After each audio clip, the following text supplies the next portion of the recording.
All right, and welcome to this special series of Realtor Fight Club called What Would You Do? This is a weekly series on Wednesday where we talk about different cases and scenarios for the Ethics and Professional Standards Committee, and we talk about what would you do? So here our guest is Rachael Real of Rachael Real Real Estate in Chicago. Hey, Rachel. Hey, Jen, how are you?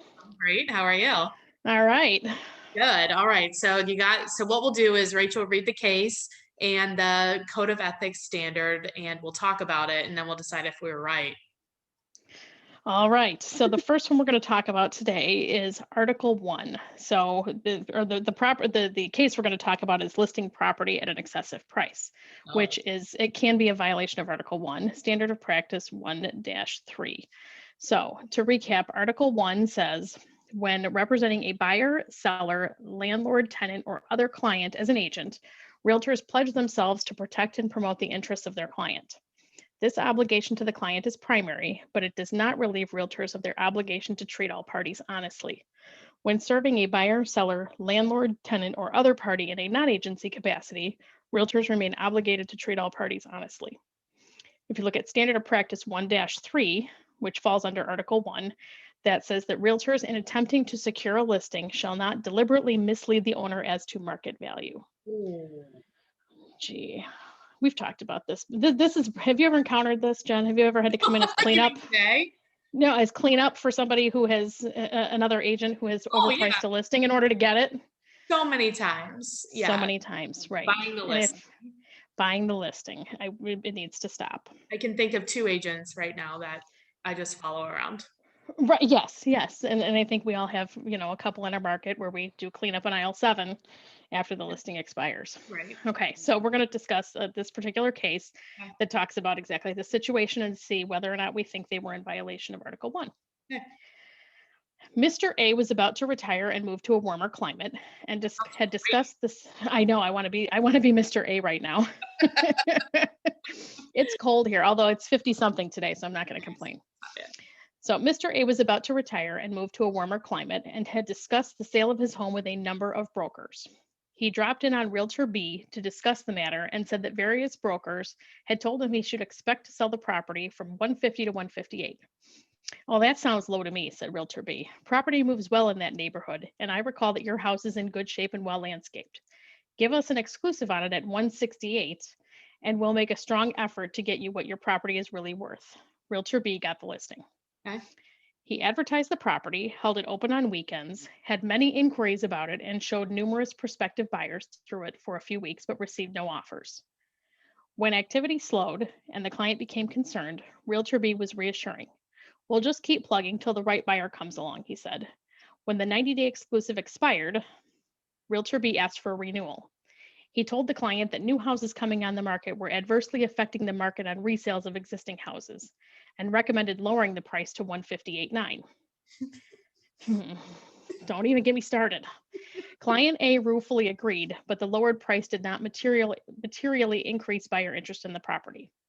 As the term of the 90-day extension of the listing neared, Realtor B bought Client A an offer of 150. Remember that the original price that somebody else told him was 150 to 158. Yep. So Realtor B bought Client A an offer of 150 and strongly recommended that it be accepted, but the client objected. "Well, you told me it was worth about 168, and sooner or later the right buyer would pay that price. Mhm. Meanwhile, similar houses in the neighborhood have been selling within 30 to 60 days at around 156,000. "I know," Realtor B said, "but 6 months ago we had a stronger market and we're at the most favorable time of the year, and 168 was not an out of line price at that time. But now we're in the slow time of the year and the market is off. All things considered, I think the $150,000 offer in hand is a good one. This I case doubt is that a better one will come along." insane, Rachel. I know. Client A accepted the offer and complained against Realtor B to the local board of realtors, charging Realtor B with misinforming him as to fair market value, apparently as a means of obtaining the listing. Mm. Do I Wow. want to ask your thoughts or do I not? Oh, yeah. Ridiculous. Like, Yes. Well, and when you look back at the case of this, after the first couple of weeks, so he went on, he had many inquiries, showed numerous buyers, received no offers, right. held it open on the weekends. that's your first indication that the price is wrong. Right. So let's just like, I don't know. I think in a general, from a standpoint, if you're interviewing, let's say, a handful of people and all of them but one is giving you the exact same price, I think Mhm. logic should kick in. One. Right. But you have Let's, to remember, we're not dealing with logical people. I know all, Most of the time we are not. Well, you're dealing with people that have an emotional attachment to their house, I mean, you're and right. everyone always thinks it's worth more than it is. True that. And I think realtors are probably very much in the same boat. I agree. Yeah. The other thing is, I mean, I can't tell you the number of times when, I mean, the same thing has happened where Yeah. it's like somebody says that they can get more. And then I'm like, Right. okay, what what was the evidence? What did they Right. show you that I didn't pull up? Because yeah, of course. Look, Hey, if comparable I look at that and go, hey, here's an opportunity to say, hey, you know what? Did I miss something? Because if I right, miss something, I want you bring it on. Let's talk about it. possible. It's so possible. And it's Right. happened before, okay? And I have missed Right. whatever. But then if there's no evidence, then it's like, well, what is going to be, how are they going to get more than the value for the property? Right. You know, Right. try to walk them down logic. And if they're still going to go with that person, then it's like, okay, but can we make a deal? If they ask you to reduce the price, will you have a thing in there where you can cancel the contract? Because if they can actually get you that price, I hope they do. Right. Absolutely. But if they want you to lower it, that means they could not do it, and then you will have known I told you the truth. Absolutely. That, and if they've asked you, if somebody, and at this point it's already too late, because if they're already under a listing agreement, you can't interfere with that.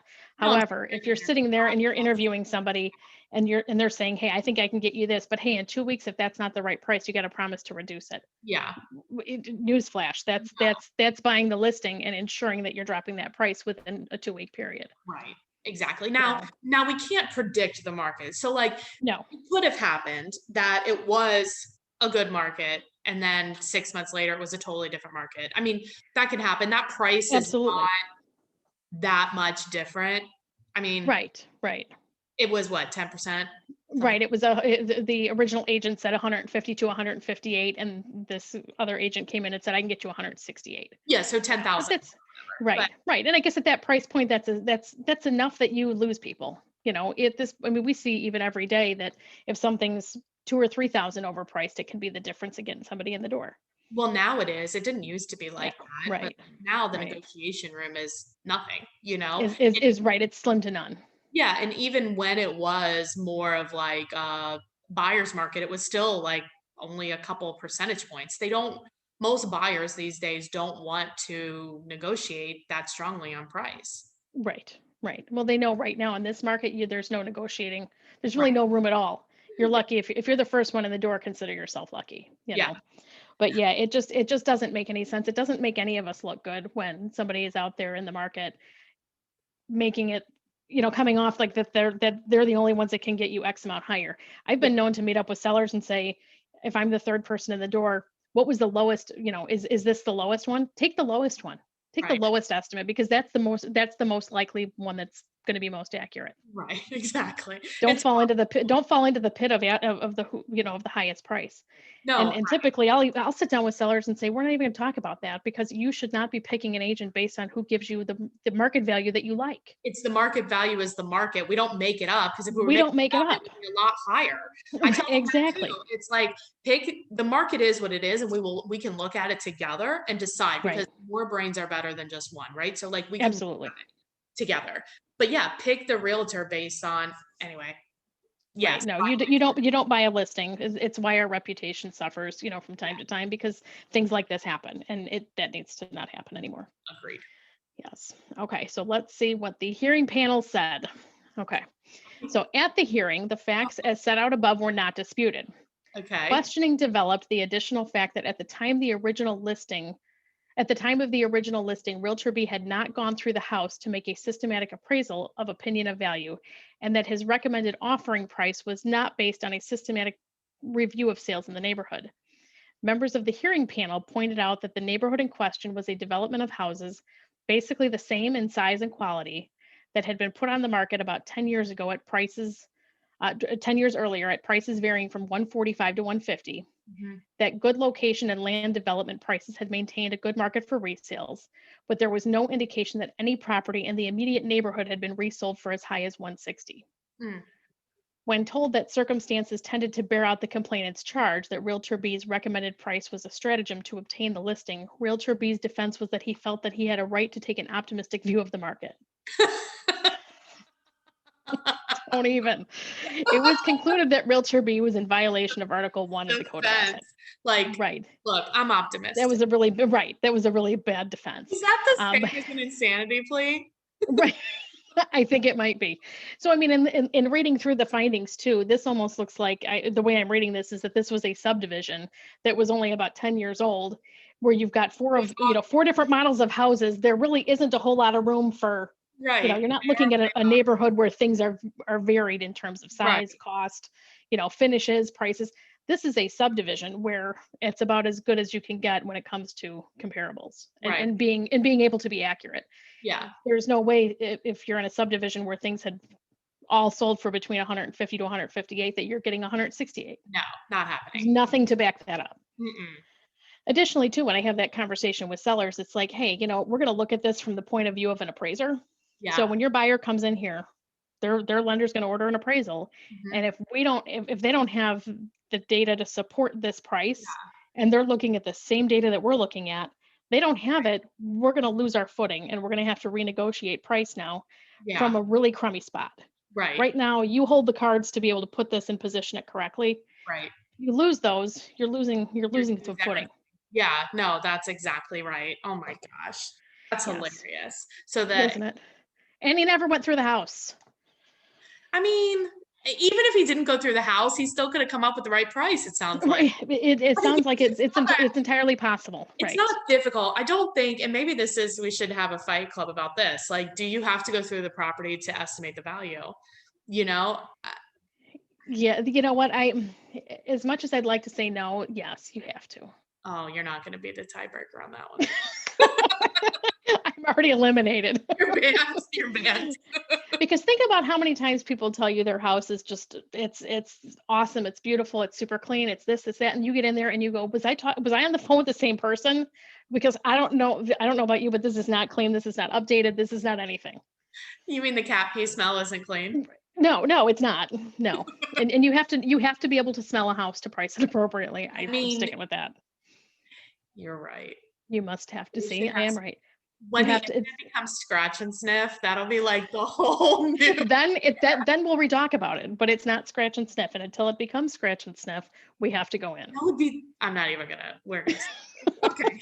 So, Rachel, if people have a referral in Chicago, how can they get a hold of you? The best way to reach me is my cell phone at 630-542-8688 or on Facebook at Rachael Real Estate.